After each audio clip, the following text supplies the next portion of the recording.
Dalam beberapa minggu terakhir ada beragam berita dan komentar mengenai kedatangan pengungsi Rohingya di Aceh. Pengungsi Rohingya merupakan warga etnis Rohingya, yang mencari perlindungan di Indonesia sebagai hasil dari upaya genosida yang dilaksanakan oleh pemerintah junta militer di Myanmar. Namun berita mengenai kedatangan pengungsi etnis Rohingya ini disambut dengan penolakan oleh warga Sabang. Siapakah etnis Rohingya tersebut, dan mengapa warga menolak kedatangannya? Dilansir dari berbagai sumber, berikut ada fakta mengenai suku Rohingya yang perlu kita ketahui. Tapi sebelum masuk ke pembahasan, tolong dukung channel ini dengan cara like, subscribe, dan tekan tombol loncengnya.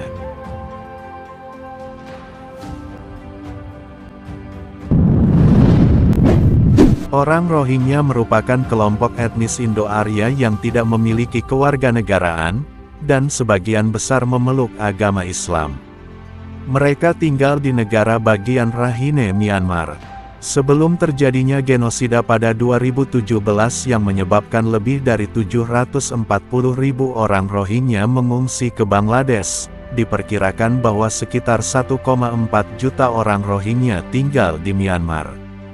Masyarakat Rohingya mengklaim sebagai penduduk asli di bagian barat Myanmar, dengan warisan yang mencakup lebih dari 1000 tahun, dipengaruhi oleh budaya Arab, Mughal, dan Portugis. Mereka menyatakan bahwa mereka adalah keturunan dari masyarakat Arakan pada masa prakolonial dan kolonial Arakan.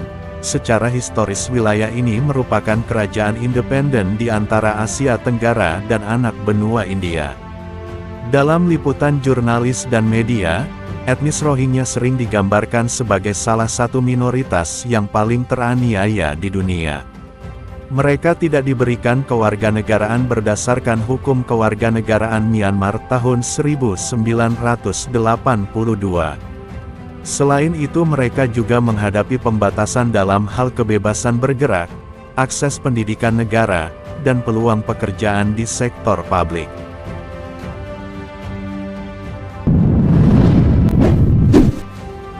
Direktur Asia Selatan dan Tengah dari Kementerian Luar Negeri Jatmiko Heru Prasetyo, menegaskan bahwa Indonesia tidak memiliki kewajiban untuk menampung pengungsi Rohingya. Pernyataan ini diberikan sebagai tanggapan terhadap penolakan kedatangan ratusan pengungsi Rohingya oleh warga Desa Kuli, Kecamatan Bati Pidi Aceh.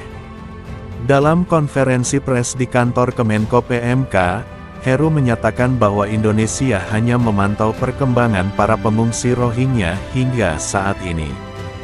Dia juga menekankan bahwa Indonesia bukan negara yang menjadi penandatangan konvensi pengungsi internasional, sehingga sebenarnya tidak memiliki kewajiban untuk menangani masalah ini.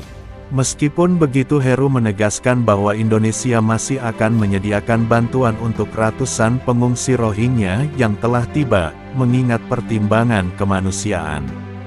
Kementerian Luar Negeri akan terus berkomunikasi dengan United Nations High Commissioner for Refugees atau UNHCR, dan Organisasi Internasional untuk Migrasi atau IOM.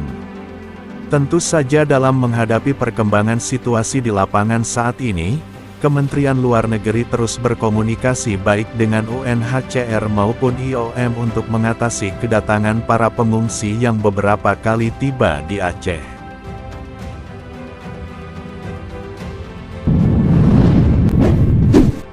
Sejumlah 232 pengungsi Rohingya baru-baru ini tiba di Desa Kuli, Kecamatan Bati, Pidi Aceh.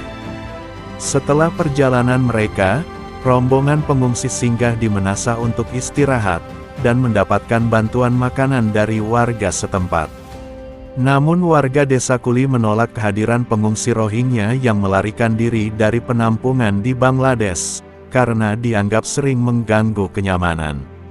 Selain itu, beberapa warga yang sebelumnya menolak kedatangan mereka juga mengatakan bahwa mereka masih dibebankan oleh kesulitan ekonomi, di mana mereka sendiri juga masih butuh bantuan karena mahalnya kebutuhan pokok.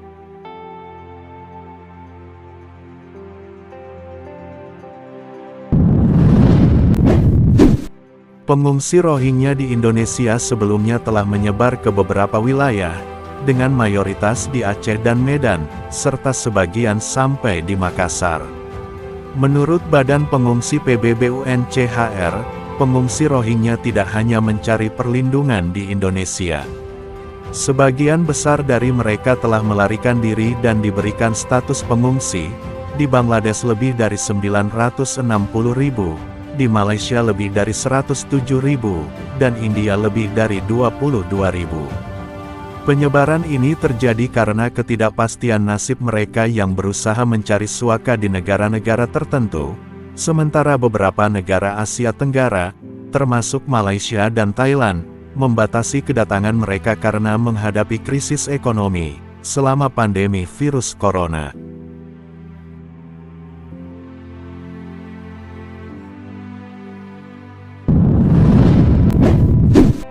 Menurut keterangan UNHCR, mayoritas pengungsi Rohingya yang mendarat di Indonesia dalam bulan November dan Desember tahun 2023 adalah perempuan dan anak-anak. Dalam catatan organisasi PBB tersebut, perempuan dan anak-anak yang tiba di Indonesia dalam bulan November sampai Desember merupakan lebih dari 70% dari keseluruhan pengungsi yang datang. UNHCR juga menjelaskan bahwa pihaknya selalu mengingatkan bahwa para pengungsi Rohingya harus mengikuti hukum dan adat istiadat yang berlaku di Indonesia selama berada di sini.